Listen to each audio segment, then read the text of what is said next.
Has anyone ever had sleep paralysis before? I tell you, it's one of the strangest, most fascinating, yet horrifying things that you could experience. It's the feeling of being unable to move upon awakening. Your senses and awareness are intact, but you still feel as though you're in this half-asleep, half-awake state. I'd heard stories of this long before it happened to me. I've only experienced it once. I was in college. I was going through an incredibly tough time in my life, and I was insanely stressed during finals week. I wasn't getting much sleep. It must have been the night before my last final. I went to bed late because I stayed up all night studying for bio. I don't remember at what point I decided to finally call it. I just remember it all becoming a blur, then blackness. Next thing I remember, I was in my room, in my bed, but there was this weird haziness in my awareness. Like I was awake, but I felt weaker. And when I tried to move, I couldn't. I could only move my eyes to look around the dark room. At one point, when I guess I was looking to one side of the room, I looked back to the center, and there was this woman standing dead center in the room, facing the bed. She was wearing this black dress and holding some long object. I wanted to call out, "Mom?" but my paralysis prevented it. I couldn't say anything. The woman came closer to me until she knelt down and touched my forehead, and I could feel it. She got eye to eye with me, and I could see my mother's face. I tried to say "Mom" again, desperately, but I was stuck in my own body. She stood back up and walked to the doorway before disappearing into the house. I lay there unable to move maybe another 10 to 20 seconds before my vision suddenly became more clear, and I was able to think more clearly as well. I was able to sit up. I jumped out of the bed screaming "Mom" over and over. I ran to the bedroom hallway yelling her name. A door opened down the hall and someone came to hug me, but it wasn't my mom. It was my dad, telling me he misses her too. My mom died 3 weeks before this happened.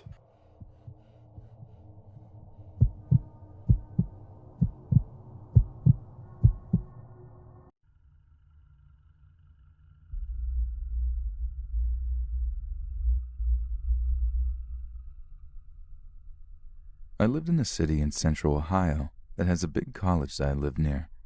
I actually attended a different college than the one I mentioned and made the 20-minute drive from the city to that college. I also worked nights as a pizza delivery man in the city and the surrounding suburbs. One night, I had an order in the town where my college is located, which is a smaller suburban city northwest of my home city. Now, this call occurred during what my coworkers and I referred to as the dead hour, which is just before the shop closed at 1 in the morning. I begrudgingly took the pizza, got in the car, and plugged the address into the GPS. I noticed that the house was located off of a back road in what looked like a sparsely populated area. Not thinking much of this, I drove up Route 315 to I-270 East and exited. After passing through downtown, the cemetery, and the college, I drove through some subdevelopments and then on the smaller road where the house was located. The GPS notified me that I had arrived at my destination, but to my surprise, the house was boarded up. I noticed that there was a small shed in the back of the house that had a small window. There was a flickering light in the window. At this point, almost every red flag had gone off in my head, but I knew my hard-ass boss would be pissed if I wimped out on this delivery. So I proceeded towards the shed. As I got closer to the shed, I heard a rustling in the bushes next to the driveway. Then I heard a man whisper, "Here they come, Billy. 45, 45. At that point, a man jumped out of the bushes and 2 other men jumped out of the shed. They were carrying knives and were wearing these long robes and white masks. I made it back to the car just in time, but one of the assailants managed to slit my arm. As I escaped, I could see the assailant standing in the middle of the road looking pissed. I probably drove 90 miles per hour on the way back. When I got to the shop, everyone looked shocked. After explaining everything to them, we contacted the police and they dispatched a few officers to the house. When they got there, the assailants were gone. They found some strange drug paraphernalia in the shed and some ropes and various other strange equipment. What they were to be used for, I have no idea.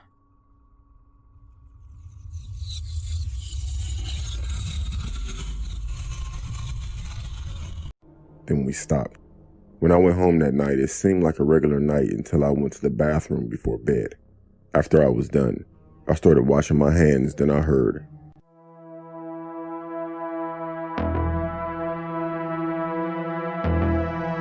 Nightmare Files.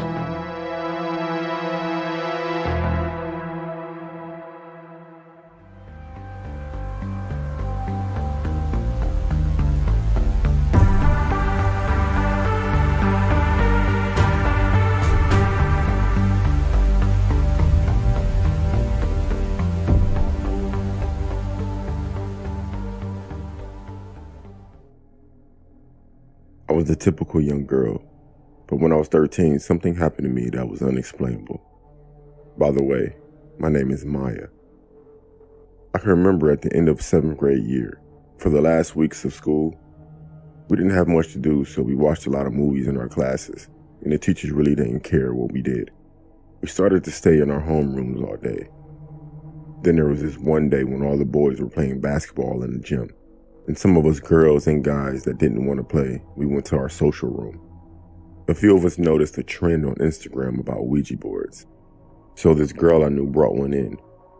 There's a big group of us in the social room messing with the board, but nothing ever happened. That was until the big group walked away. Then there were 3 of us. We asked simple questions, but the planchette didn't move until I asked, "Are ghosts real?"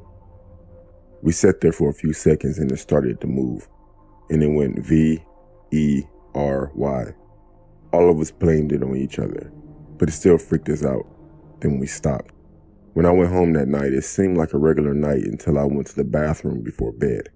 After I was done, I started washing my hands, then I heard, "Maya." I stopped washing my hands, then I heard one single footstep. My heart was pounding. I looked up from the sink into the mirror, and there was someone standing behind me in the doorway of the bathroom. He looked old and very angry. My eyes got big, but I was frozen in fear. I looked back in the sink and shook my head like it wasn't real. I heard, "Maya," again, followed by one single footstep. I looked in the mirror and the man was closer to me. I looked back down into the sink and I kept repeating, "This isn't real." Then the lights went out. I was still frozen in fear, but our wax candle still lit the room just a little bit. I heard, "Maya," again, followed by a footstep. At that point, I had my eyes closed. I opened them, and the man was right behind me. I closed my eyes again, and I said, "This isn't real." He then said, "Very." I ran out of there so fast I knocked over a few towels. I told my mother, but she blew me off. I begged to sleep on her floor that night and she let me. I told my friends about what happened that night, and they had the same type of experience. But guess who isn't playing with Ouija boards again? Me.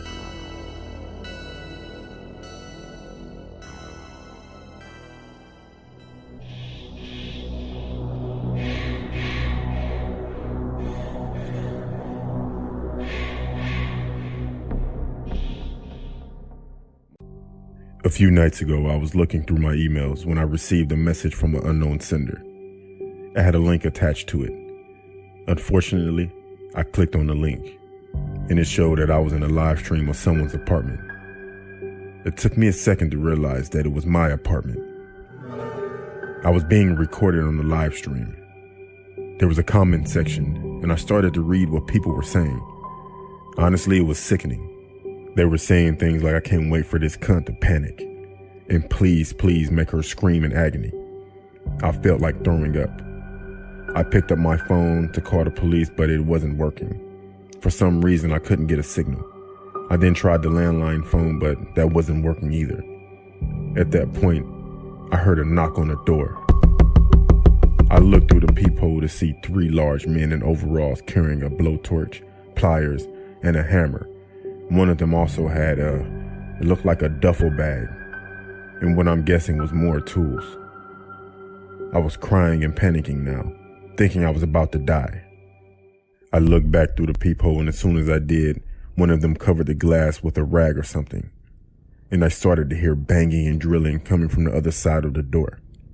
I was pacing back and forth thinking of what to do. I then opened the window and looked out on the ground. My apartment is on the second floor, so it's pretty high. At this point, the three men smashed the door down and ran into my apartment. I quickly climbed out through the window and I hang down. At that point, I heard the men shouting, but I didn't understand what they were saying. It sounded like it was Russian or something. As I was dangling down the window, about to drop, one of them smashed my fingers with a hammer. I screamed and dropped to the floor and I was unconscious. Thankfully, when I woke up, I was in a hospital and not in someone's basement. 4 of my fingers were completely broken. My ankle was broken, and I had 3 fractured ribs. The police came to talk to me shortly after I woke up. They informed me that I was a victim of the dark web snuff stream. The cameras were planted in my apartment when I was away, and I'm lucky to be alive.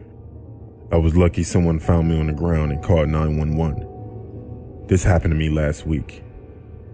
I'm too scared to go back to my apartment, and I'm currently staying with my parents across the country. When I was 10 years old, I stayed at home by myself for the first time while my parents went out for a date. I was really into horror movies, so my imagination ran wild, so I had every light on in the house. I was scared, honestly, but not so much due to the lights. My parents told me they would be back by 10, so I wasn't really worried. I had food, blockbuster movies to watch, and my favorite game, Manhunt, on my PS2. By the way, this was 2004. It started to get dark outside when all of a sudden a storm hit, and the lights went out.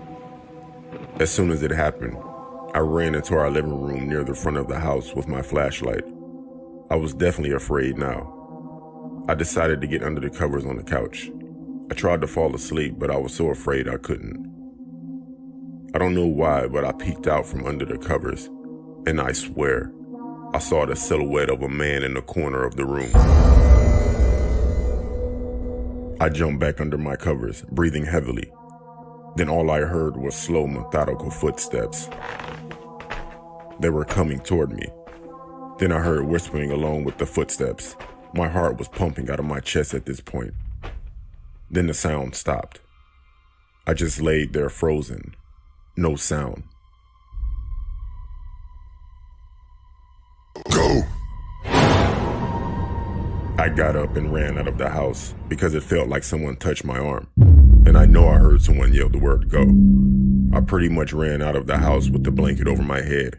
I ran to my neighbor's house. I told them what happened and they called the cops from their cell phones. The police say that there was no evidence of a break-in. I still to this day remember that feeling of fear, but I really don't know if it were my imagination or not.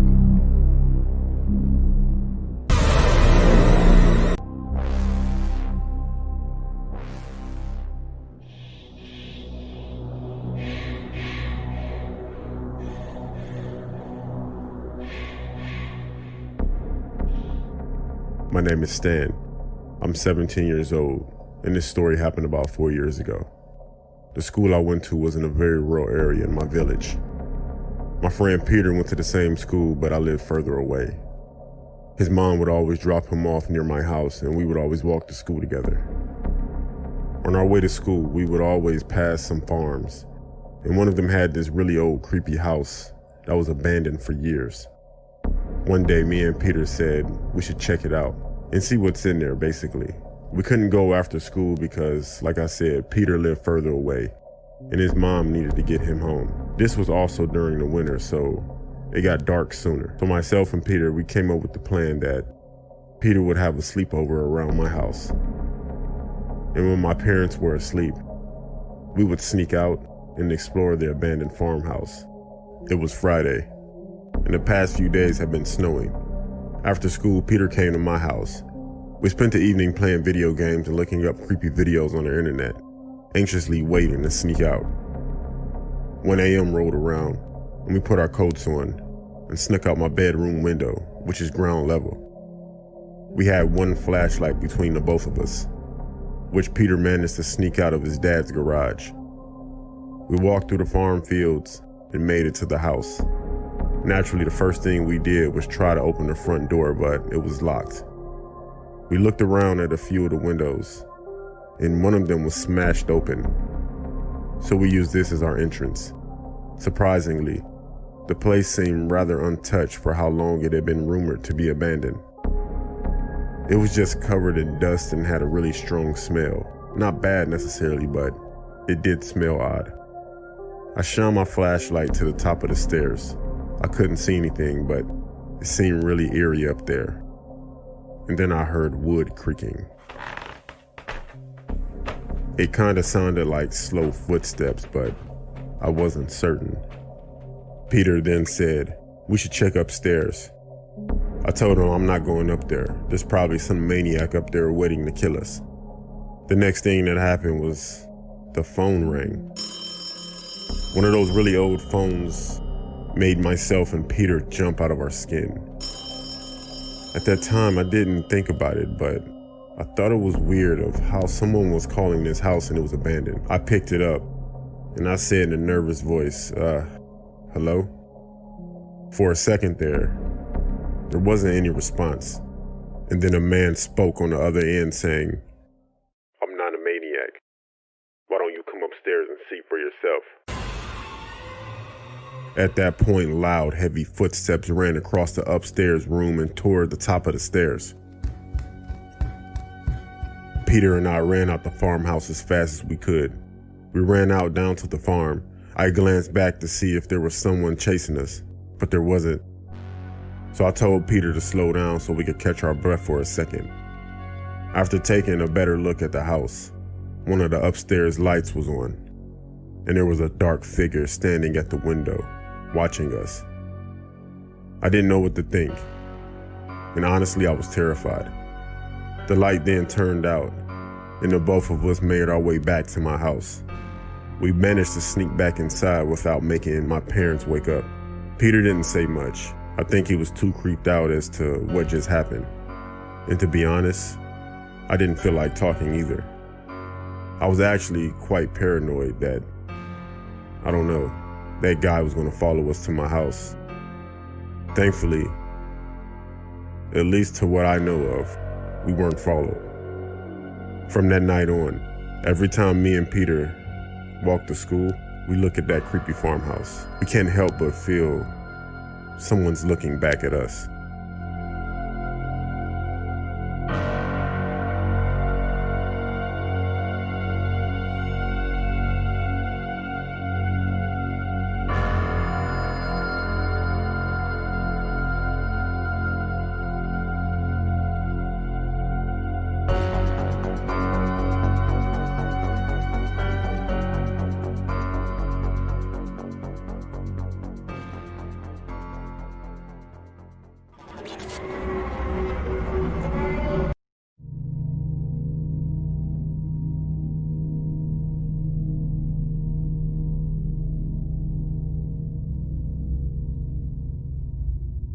A few years back, I was staying at my girlfriend's dad's house with her for a month. It was situated between a large section of woods and a lake. Her dad owned many acres of land, including much of the nearby woods. He even had this little, I don't want to say path, but very narrow clearing in the woods that I'd like to walk through to clear my head. It was this one unnaturally foggy day that I wanted to go for a walk in the woods. I put on my boots that I'd use for hiking and told my girlfriend I'd be back in a little while. She didn't like to walk in the woods, so I'd always do it alone. Walking into the narrow clearing in the woods, I really took in how foggy it was that day. I couldn't see 15 feet in front of me. I hadn't seen it like that in years. In fact, I haven't seen it that foggy since. But as long as I'd stay in the clearing, I'd be able to find my way back. Walking through the clearing, I thought I could hear my footsteps being mirrored, as in synchronized with someone else's steps. So I stopped and listened. This was private property. Nobody should be here except for me. So I calmly called, "Hello?" When I didn't hear any calls back or footsteps, I felt it was safe to continue walking. The woods had a very eerie vibe with the thick clouds of fog floating through the trees. Crunches on the floor of the woods from my boots and the sounds of evening crickets was just about all I heard. calming vibe. Then I heard it. A moaning-like breathing noise, like an old man moaning in discomfort. This time I knew I wasn't alone. It sounded like someone was hurt. I walked towards the noise, concerned, once more calling out, "Hello?" I stopped when I sharpened my senses a little and noticed the figure of a person standing just far enough away in the fog in front of me where I could see their presence there, but that's just about it. Just a really tall figure in the fog. That was the person making the moaning sounds. I crept a little closer, asking if the person needed assistance, but I didn't exactly get a better view. So I walked a little closer, and still, it didn't feel like I was getting any closer to the person. I yelled this time, and the moaning stopped. I took 2 more big steps this time towards the figure, and that's when I realized that no matter how much I walked forward, this person, this figure, didn't seem to get any closer. I turned around and started walking back through the clearing in the direction of my girlfriend's dad's house. I looked over my shoulder about 5 seconds later and swallowed my gum, seeing that the figure now behind was still the exact same distance it had been this entire time. I started running, heart racing, running short on breath rather quickly. And every time I looked over my shoulder, I saw that figure hovering the same distance behind me. And I use the word hovering now because I eventually picked up on the fact that I couldn't see the outline of the lower part of the figure's legs. It just looked like this floating apparition in the fog. I eventually made it out of the woods back to the yard of the house. I took one last look at the tree line while it was still in sight through the fog, and I saw the person, figure, apparition, whatever I should call it, right by the tree line. I burst in through the back door of the house, slammed it shut out of breath, and when my girlfriend, her dad, and her brother came in response to my noise, I pointed out into the fog at the tree line, telling them someone or something was following me in the woods, no matter how fast I ran. Her dad put on his shoes and went outside with me real quick. I pointed to where I last saw the figure in the woods, and it was gone. He patted my shoulder and told me I had nothing to worry about. With he and I being 2 6-foot dudes, and with the 2 dogs in the house, no one would be breaking in here. I laughed and pretended for a second as if I wasn't mentally scarred for life from what just happened. I'm not one to believe in ghosts or anything of that nature, but this was definitely the closest thing to paranormal I'd ever experienced. It still sends shivers up my spine to this day.